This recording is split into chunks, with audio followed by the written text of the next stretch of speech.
A'udzu billahi minasyaitonir rajim. Bismillahirrahmanirrahim.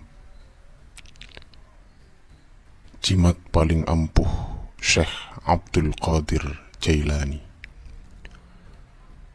Syekh Muhammad bin Qaid Al-Awani, semoga Allah meridhoinya, berkata, pada suatu ketika saat saya bersama guru saya, Syekh Abdul Qadir Jailani, semoga Allah meridhoinya, saya bertanya kepada beliau tentang sejumlah persoalan yang salah satu di antaranya adalah, apa dasar yang menjadi pegangan utama Anda dalam hal urusan Anda yang berhubungan dengan orang lain?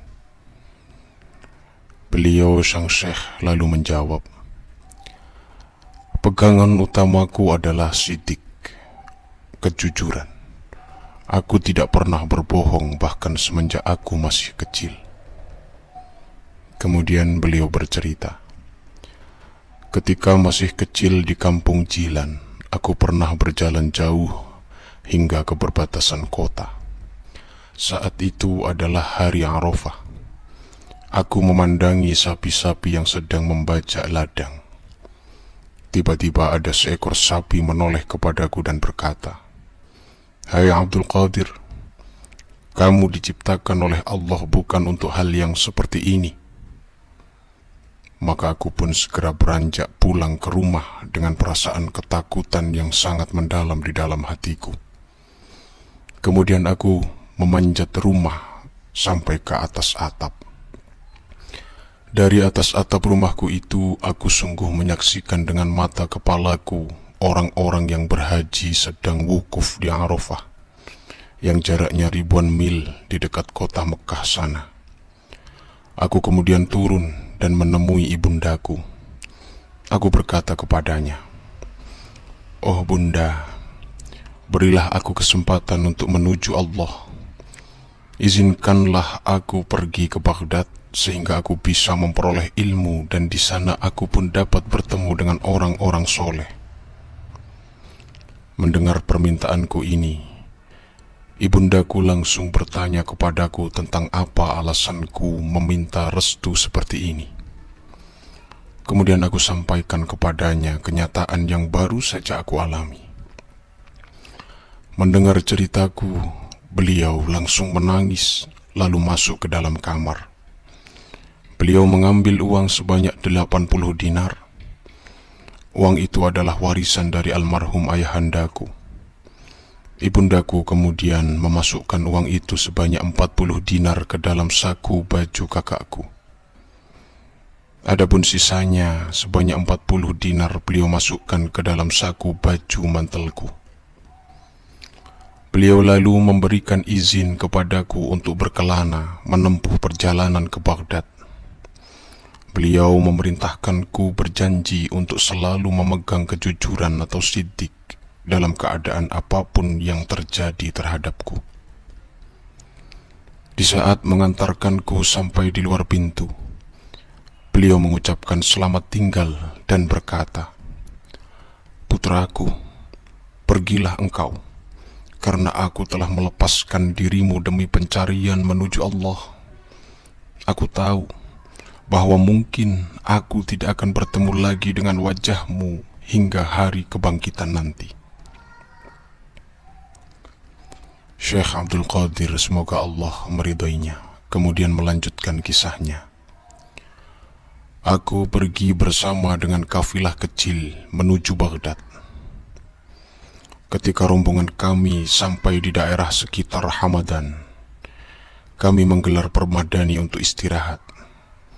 Tiba-tiba ada 60 perampok berkuda menyerang rombongan kami dan merampas harta perbekalan kafilah. Tidak ada satupun di antara para perampok itu yang melirik kepadaku, hingga salah seorang anggota perampok itu mendatangiku dan bertanya, "Hai pengemis gembel, apa yang kau punya?" Maka aku pun menjawab jujur, "Aku memiliki uang 40 dinar emas."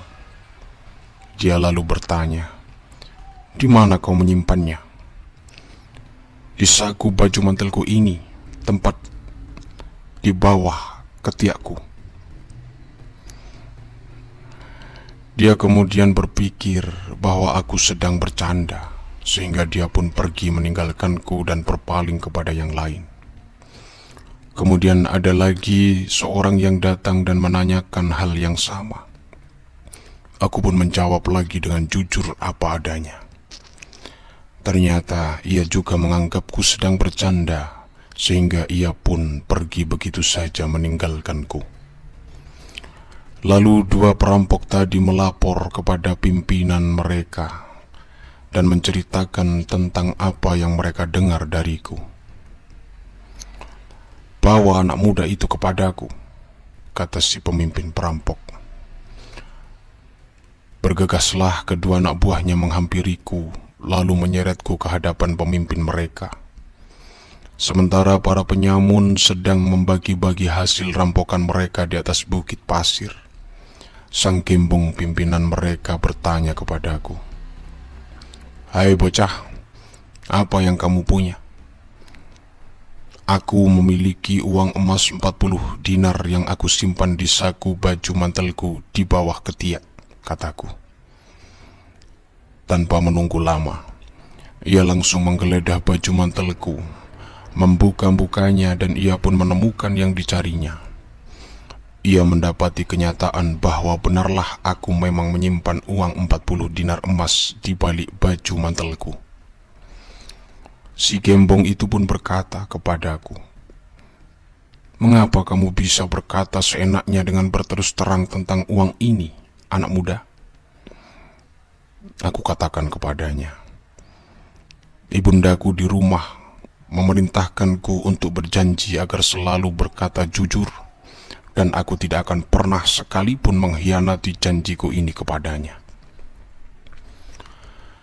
Mendengar kata-kataku ini, si gembong perampok itu tiba-tiba berlutut.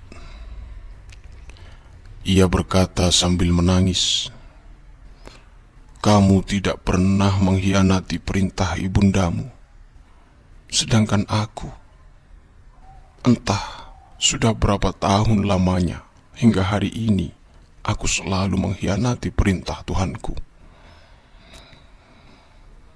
Si pemimpin perampok ini lalu bertobat di hadapanku. Dan sejurus kemudian, para anak buahnya pun berkata kepadanya, "Engkau telah menjadi pemimpin kami sebagai orang yang suka merampok di jalan, dan sekarang engkau pun akan menjadi pemimpin kami sebagai orang-orang yang bertaubat." Mereka semua bertaubat. Lalu mereka menyerahkan kembali apa saja yang telah mereka rampas kepada kafilah kami. Mereka ini adalah orang-orang yang pertama kali bertaubat lewat diriku hingga hari ini.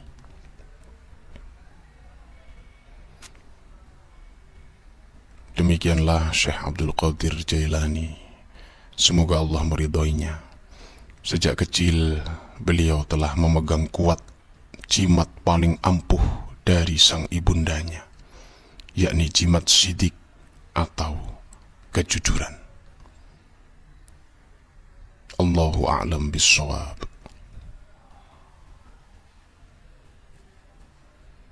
Semoga bermanfaat.